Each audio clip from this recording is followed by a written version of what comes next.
nom du Père et du Fils et du Saint-Esprit. Je m'apprêtais à me féliciter que les grandes portes de l'Église étaient laissées ouvertes pour laisser pénétrer le soleil, mais pas seulement, pour laisser pénétrer les événements du monde. Et les événements du monde, ils ne sont pas qu'ensoleillés. Certains parmi nous vivent des épreuves, des deuils, cette semaine des catastrophes. Et puis, il y a 2 jours, nous avons reçu de nos évêques une lettre nous invitant à être solidaires des événements de Palestine, à Gaza en particulier. Alors, ouvrons-nous à notre Dieu qui veut élargir l'espace de nos tentes. Ouvrons-nous à lui.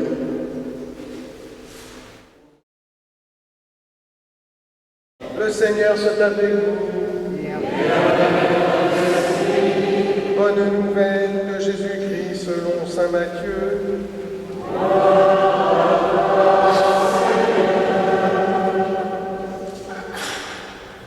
Jésus disait à la foule ces paraboles. Le royaume des cieux est comparable à un trésor caché dans un champ. L'homme qui l'a découvert le cache à nouveau. Dans la joie, il va vendre tout ce qu'il possède et il achète ce champ. Ou encore, le royaume des cieux est comparable à un négociant qui cherche des perles fines.